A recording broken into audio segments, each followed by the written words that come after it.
அனைவருக்கும் வணக்கம். யசோதா கண்ணன் சேனலுக்கு உங்களை அன்புடன் வரவேற்கிறேன். வாழ்க வளமுடன். இன்றைக்கி நம்ம உருண்டை குழம்பு எப்படி பண்ணுறதுன்னு பார்க்கலாம். அதுக்கு முன்னாடி இன்னும் நீங்கள் நம்ம சேனலை சப்ஸ்கிரைப் பண்ணலன்னா சப்ஸ்கிரைப் பண்ணிவிடுங்க. பக்கத்தில் இருக்க பெல் பட்டனை கிளிக் பண்ணிவிடுங்க. வாங்க இப்போது வீடியோக்குள்ளே போகலாம். நான் இப்போது 150 கிராம் கடலைப்பருப்பு எடுத்து வச்சுட்டுருக்கேன். 50 கிராம் துவரம்பருப்பு. இது ரெண்டுத்தையும் ஒரு 2 மணி நேரம் தண்ணியில் போட்டு ஊற வச்சு நல்லா கழுவி எடுத்துன்னு வந்துடலாம். இப்போ பருப்பு நல்லா 2 மணி நேரம் ஊறிடுச்சு. நல்லா கழுவிட்டேன். இதை இப்போ நம்ம மிக்சியில் போட்டு அரைச்சி எடுத்துன்னு வந்துடலாம். அதோட 2 பச்சை மிளகாய் போட்டுக்கலாம். ஒரு அரை ஸ்பூன் சால்ட்டு போட்டுக்கலாம். ஏன்னா நம்ம உருண்டை குழம்புல போடுறதுனால சால்ட்டு கம்மியாகவே போட்டுக்கலாம். இப்போ இதை அரைச்சி எடுத்துகிட்டு வந்துடலாம். நம்ம இப்போ பருப்பு அரைச்சி எடுத்துன்னு வந்தாச்சு. அதில் கொஞ்சம் தேங்காய் நல்லா பொடி பண்ணி போட்டுக்கலாம் ருசிக்காக. ஒரு 2 ஸ்பூன் வெங்காயம், ஒரு 4 வெங்காயம் பொடியாக கட் பண்ணி வச்சுருக்கேன். அதையும் அதோடு சேர்த்துடலாம்.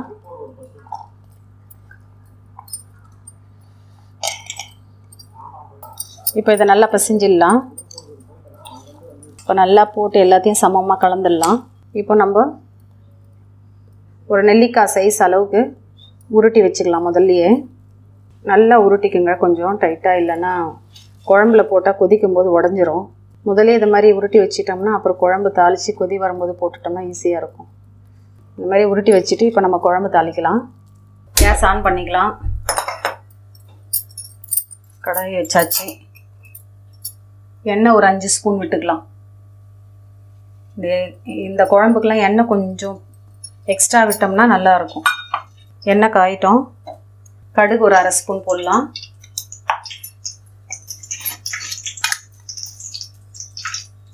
சீரகம் ஒரு அரை ஸ்பூன்.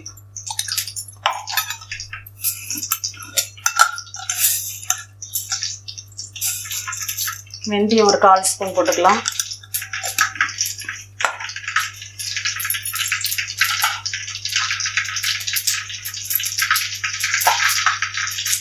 கடுகு பொரியட்டும்.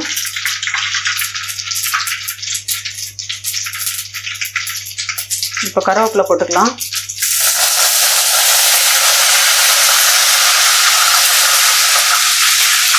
அடுத்து வெங்காயத்தை சேர்த்துக்கலாம். 4 வெங்காயம் கட் பண்ணி வச்சுருக்கேன். அதை சேர்த்துடலாம்.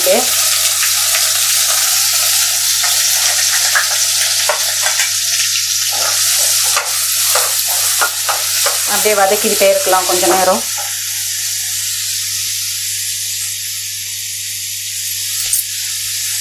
வாசனைக்காக கொஞ்சம் பெருங்காயம் சேர்த்துக்கலாம்.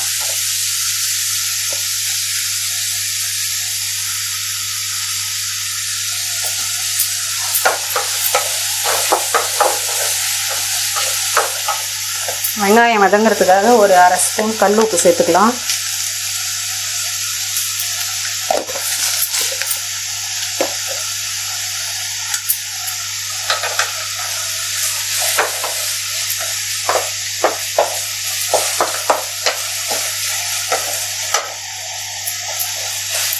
கேஸ் இப்போ கொஞ்சம் மீடியம் ஃப்ளேம்லேயே வச்சு நல்லா வெங்காயம் வதக்கிட்டு அதுக்கப்புறமா நம்ம தக்காளி சேர்த்துக்கலாம்.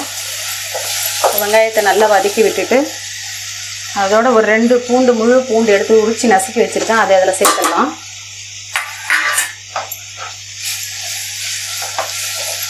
அதோட ஒரு 3 தக்காளி கட் பண்ணி வச்சுருக்கேன். அதையும் சேர்த்துடலாம்.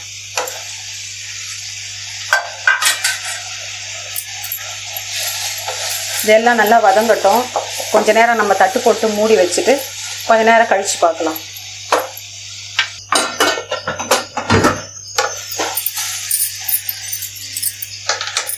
வெங்காயம் தக்காளி நல்லா இப்போ வதங்கிடுச்சு.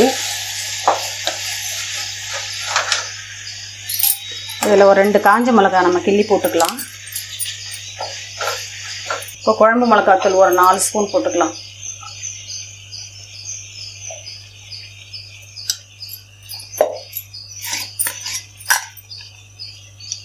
ஒரு அரை ஸ்பூன் மஞ்சத்தூள்.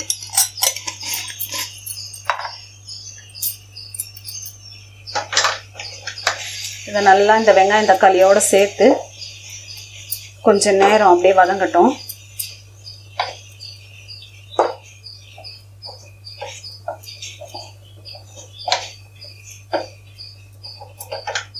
இதில் நம்ம தண்ணி ஊற்றலாம். கொஞ்சம் நேரம் இருக்கட்டும். தேவையான அளவு கொஞ்சம் தண்ணி விட்டு வெங்காயம் தக்காளிலாம் நல்லா வேகட்டும். நான் வெங்காயம் வதங்கிறதுக்கு தான் உப்பு போட்டேன் ஃபஸ்ட்டு. இப்போ இன்னும் ஒரு ஸ்பூன் போட்டுடலாம். இது நல்லா வெந்து வரட்டும். கொஞ்சம் நேரம் மூடி வச்சுட்டு அதுக்கப்புறம் புளி கரைச்சி ஊற்றலாம். மூடி வச்சிடலாம். இப்போ வெங்காயம் தக்காளிலாம் நல்லா வெந்து மிளகாத்தூள் வாசனைலாம் போயிடுச்சு. இப்போது நம்ம வந்து ஒரு எலுமிச்சம், ஒரு நெல்லிக்காய் சைஸ் அளவுக்கு புளி எடுத்து கரைச்சி வச்சுருக்கேன்.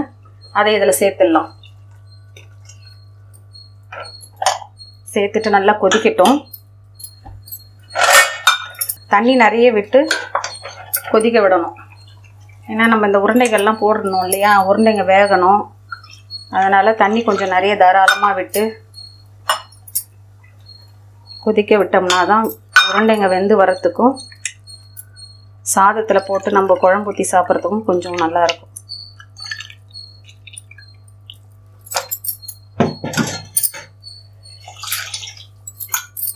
இன்னும் கூட தண்ணி தாராளமாக விட்டுக்கலாம்.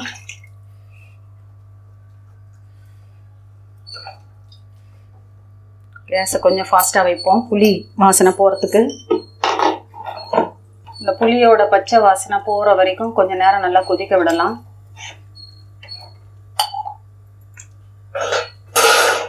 கொஞ்ச நேரம் புளி கொதிக்கட்டும். இப்போ நல்லா கொதிச்சிருச்சு. கேஸை கொஞ்சம் மீடியமாகவே வச்சுக்கலாம். இப்போ நம்ம உருட்டி வச்சுருக்க இந்த உருண்டையிலேருந்து ஒரு உருண்டையை எடுத்து நம்ம இப்படி ஊற்று விட்டுக்கலாம். விட்டுட்டு உடனே நம்ம நல்லா கலக்கி விட்டுடலாம். குழம்பு கொஞ்சம் திக்காக வரும் இந்த மாதிரி பண்ணோம்னா. இல்லை கரைச்சி கூட விட்டுக்கலாம். நான் அப்படியே ஊற்று விட்டுட்டு கலக்கிட்டேன் உடனே, கட்டி ஆகாமல் இருக்கிறதுக்காக. நீங்கள் உங்களுக்கு தேவையானது ஒரு உருண்டையோ 2 உருண்டையோ எடுத்து கொஞ்சம் தண்ணி விட்டு கரைச்சியும் விட்டுக்கலாம். இந்த மாதிரி விட்டுட்டு கேஸ் எப்பவுமே ஸ்லோவாக வச்சுக்கோங்க. இப்போ நம்ம உருட்டி வச்சுருக்க இந்த உருண்டைகளை ஒன்று ஒன்றா எடுத்து அதில் அப்படியே சேர்த்துடலாம். அது போட்ட உடனே கீழே போயிடும். நல்லா வெந்து வரும்போது மேலே மிதந்து வந்துடும். அதிலே நம்ம தெரிஞ்சுக்கலாம். மேலே மிதந்து வந்துடுச்சுன்னா உருண்டைங்க வெந்துடுச்சின்னு அர்த்தம். அப்படியே தள்ளி தள்ளி நம்ம போட்டுக்கலாம். இந்த மாதிரி போட்டுட்டு கேஸை சிம்மிலே வச்சிடலாம். நடுவில் கலக்கி விடக்கூடாது, இல்லைன்னா உருண்டைங்கள்லாம் உடஞ்சிரும். எங்கெங்கே கேப் இருக்குதுன்னு பார்த்து அப்படியே போட்டுக்கோங்க. இப்போ நம்ம மூடி வச்சிடலாம். சிம்லேயே வேகட்டும்.